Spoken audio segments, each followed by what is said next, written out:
Hello friends, welcome to study with Gyan Prakash. Daily current affair की इस series में आपका बहुत बहुत स्वागत है। दोस्तों, अगर आपने अभी तक चैनल को सब्सक्राइब नहीं किया है तो अभी कर लें और बेल आइकन को भी प्रेस कर दें ताकि समय समय पर आपको नोटिफिकेशन सबसे पहले मिल सके। तो फ्रेंड्स, डेली करंट अफेयर की इस सीरीज में आज हम डिस्कस करेंगे 14 फरवरी के सभी most important current affair.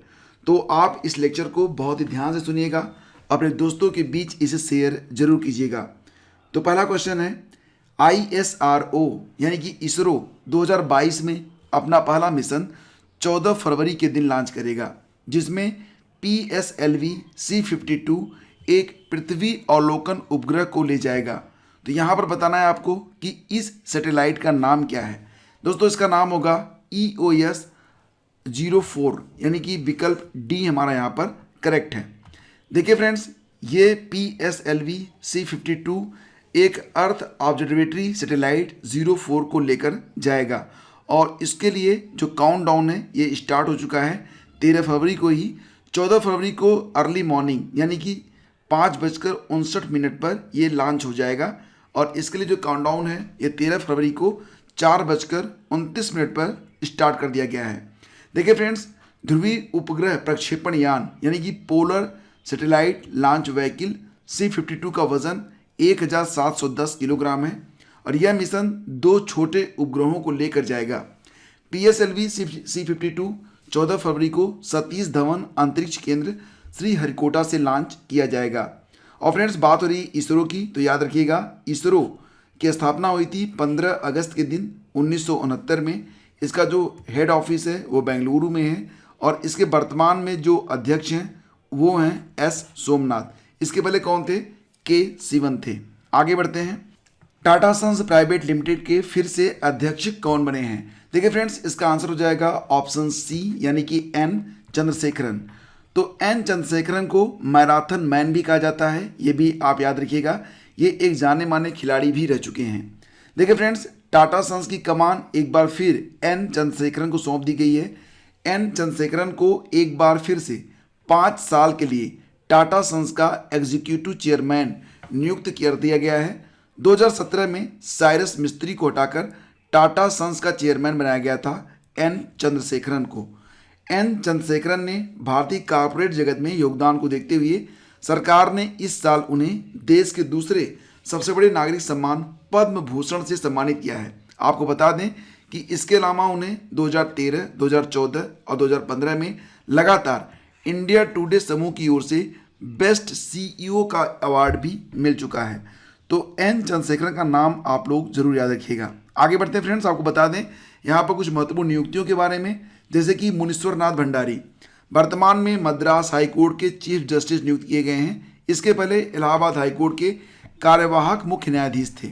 Vijay Pal Sharma कृषि लागत और मूल्य आयोग के अध्यक्ष नियुक्त किए गए हैं, जबकि गोविंदा राजुलू चिंतला ये नाबार्ड के अध्यक्ष हैं।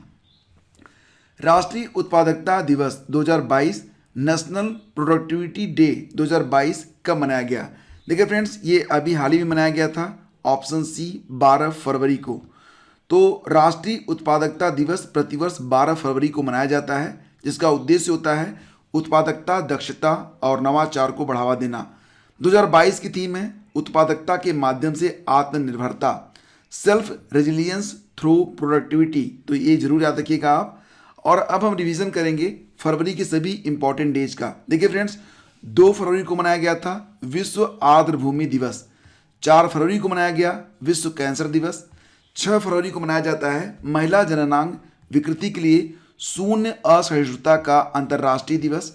9 फरवरी होता है सुरक्षित इंटरनेट दिवस। 10 फरवरी को होता है राष्ट्रीय कृमि मुक्ति दिवस।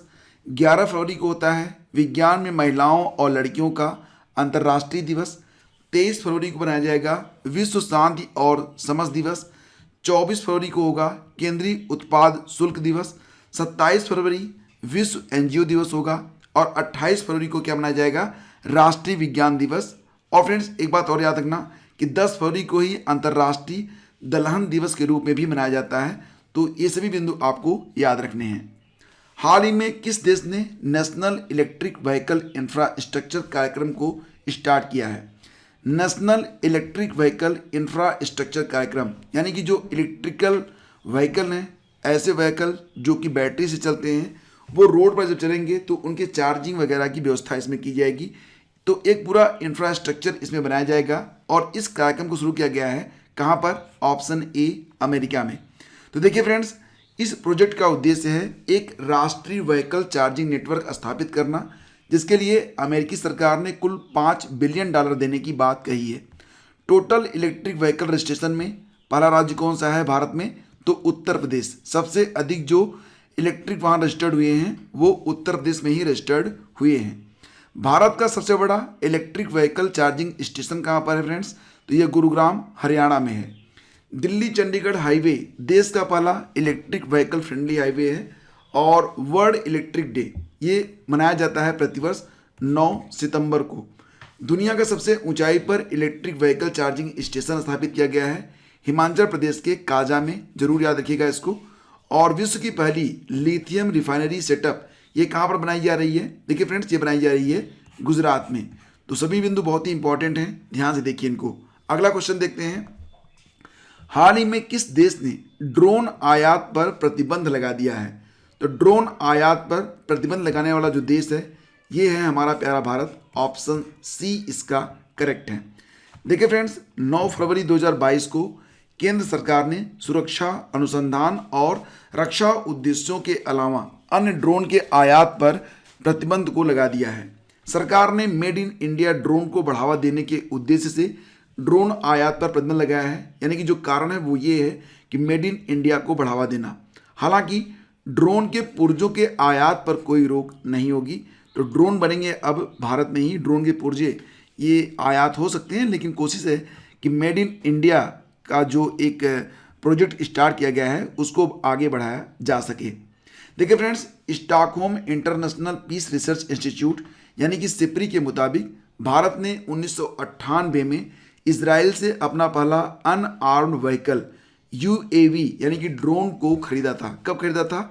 1998 में। अब भारत दुनिया का तीसरा सबसे बड़ा ड्रोन इंपोर्टर देश बन चुका है। सबसे ज़्यादा ड्रोन कौन आयात करता है? देखिए फ्रेंड्स, सबसे ज़्यादा ड्रोन आयात किए जाते हैं यूनाइटेड किंगडम में, UK में, और इसके बाद फ्रांस। तीसरे स्थान पर आता है भारत। जनवरी 2022 में सरकार की ओर से जारी एक दस्तावेज में बताया गया था कि अगले 3 साल में ड्रोन और ड्रोन कंपोनेंट्स मैन्युफैक्चरिंग इंडस्ट्री में 5,000 करोड़ का निवेश आने की संभावना है। दस्तावेज के मुताबिक ड्रोन मैन्युफैक्चरिंग इंडस्ट्री का सेल्स टर्नओवर 2020-21 में 60 करोड़ रुपए रहा, जो कि 2023-24 में बढ़कर 900 करोड़ रुपए तक पहुंचने की उम्मीद है। अगले 3 साल में ड्रोन मैन्युफैक्चरिंग इंडस्ट्री में 10,000 से ज़्यादा नौकरियां आने की भी उम्मीद बताई जा रही है। अगला मोस्ट इंपॉर्टेंट क्वेश्चन है, हाल ही में नाबार्ड ने प्राकृतिक खेती को बढ़ावा देने के लिए कौन सा कार्यक्रम शुरू किया है? तो फ्रेंड्स, इसका आंसर हो जाएगा प्रोजेक्ट जीवा, यानी कि विकल्प डी यहाँ पर आपका करेक्ट है। देखिए फ्रेंड्स, बात करते हैं नाबार्ड के बारे में। नाबार्ड का फुल फॉर्म होता है national bank for agriculture and rural development. इसकी स्थापना हुई थी 2 जुलाई 1982 में। हेडक्वार्टर मुंबई में है। वर्तमान में इसके जो अध्यक्ष हैं वो हैं गोविंदा राजू चिंतला। इसके बारे में हम लोग पहले भी पढ़ चुके हैं। अगला क्वेश्चन देखते हैं, भारत अफ्रीका संबंध चेंजिंग होराइजन्स। भारत अफ्रीका संबंध चेंजिंग होराइजन्स एक किताब आई है। तो प्रश्न है कि इस किताब को किसने लिखा है? देखिए फ्रेंड्स, ये किताब लिखी गई है राजीव कुमार भाटिया के द्वारा। तो सही जवाब ऑप्शन सी होगा। देखिए फ्रेंड्स, कुछ और भी महत्वपूर्ण किताबें आई हैं, उनका रिवीजन कर लीजिए। जैसे कि एक किताब है गोल्डन बॉय नीरज चोपड़ा। किताब लिखी गई है नवदीप सिंह गिल के द्वारा। A little book of India नामक किताब आई है जिसको लिखा गया है रस्किन बांड के द्वारा। द एंजल्स ऑफ कैलाश किताब आई है सुवीरा प्रसाद की। और एक मोस्ट इंपॉर्टेंट किताब है, मतलब एग्जाम में पूछी जा सकती है, जे साई दीपक की किताब है India that is Bharat coloniality civilization और कॉन्स्टिट्यूशन। ये किताब जरूर याद रखिएगा आप लोग। आगे बढ़ते हैं, हाल ही में कार्बन अवशोषण को लेकर हुए शोध में काजीरंगा चर्चा में रहा। अब आपको बताना है कि काजीरंगा नेशनल पार्क किस राज्य में स्थित है। तो फ्रेंड्स, इसका आंसर बहुत ही आसान है और उम्मीद करता हूं कि आपको इसका आंसर पता होगा। सही जवाब ऑप्शन सी है, that is option C Assam. तो फ्रेंड्स, हाल ही में शोध के अनुसार काजीरंगा जितना कार्बन अवशोषित कर रहा है उससे अधिक को छोड़ रहा है। कारण क्या है? वर्षा का कम होना। काजीरंगा एक सींग वाले गैंडे के लिए प्रसिद्ध है। असम का छठा नेशनल पार्क बना है। कौन सा पार्क? रायमोना नेशनल पार्क, जो कि गोल्डन लंगूर के लिए जाना जाता है। असम का जो 7वां नेशनल पार्क है और भारत का सबसे नया नेशनल पार्क जो बनाया गया है वो देहिंग पटकई है, ये भी असम में ही है। असम के नेशनल पार्क और हैं जो कि रायमोना और देहिंग पटकई से पहले थे। असम में कुल नेशनल पार्क कितने हो गए हैं? 7 हो गए हैं। तो कौन कौन से हैं? काजीरंगा, नामेरी, मानस, डिब्रू सैखोवा, औरंग नेशनल पार्क, देहिंग पटकई और रायमोना नेशनल पार्क। ये 7 नेशनल पार्क हैं। कहाँ पर? असम में हैं। तो दोस्तों, अगर वीडियो आपको नॉलेजफुल लग रहा है, अगर आपको इससे हेल्प मिलती है तो एक बार इसे लाइक ज़रूर कीजिएगा।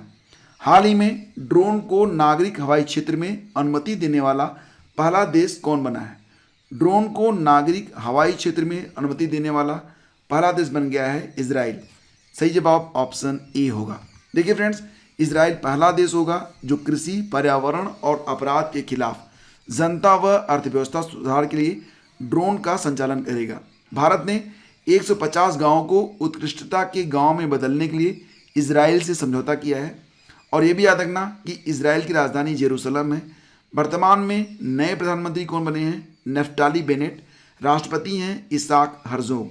और ये भी याद रखना कि हेरोन नामक जो ड्रोन है ये भारत इजराइल से ही खरीद रहा है और हेरोन ड्रोन को भारत चीन सीमा पर तैनात करेगा। तो ये जरूर याद रखिएगा आप लोग। फरवरी 2022 में वन ओशियन समिट का आयोजन कहाँ पर किया गया है? वन ओशियन समिट, इसका आयोजन फ्रेंड्स कहाँ पर किया गया? सही जवाब हो जाएगा ऑप्शन बी, यानी कि फ्रांस में। देखिए फ्रेंड्स, 9 से 11 फरवरी तक फ्रांस में वन ओशियन समिट आयोजित किया गया। महासागरों के महत्व और इकोसिस्टम के प्रति विश्व जागरूकता के लिए इस सम्मेलन को आयोजित किया गया। इसका आयोजक फ्रांस रहा। विश्व बैंक और संयुक्त राष्ट्र फ्रांस के सहायक रहे। भारत की ओर से जो संबोधन किया गया वो प्रधानमंत्री नरेंद्र मोदी जी के द्वारा किया गया था। तो फ्रेंड्स, ये थे आज के डेली टॉप 10 करंट अफेयर। अब कल का प्रश्न। कल प्रश्न ये पूछा गया था कि IPL फ्रेंचाइजी अहमदाबाद ने टीम का नाम क्या रखा है? तो फ्रेंड्स, इसका आंसर था गुजरात टाइटंस। ठीक है। और अब आज का प्रश्न, बताइए कि हाल ही में अटल टनल को सबसे लंबे राजमार्ग सुरंग के रूप में वर्ल्ड बुक ऑफ रिकॉर्ड में शामिल किया गया है। आपको बताना है कि यह समुद्र तल से कितनी ऊंचाई पर स्थित है। ये हैं आपके ऑप्शन। और अगर वीडियो फ्रेंड्स आपको पसंद आया तब आप इसे लाइक जरूर कीजिएगा और अपने दोस्तों के बीच इसे शेयर करना बिल्कुल भी मत भूलिएगा। Thank you so much. Have a great day. जय हिंद।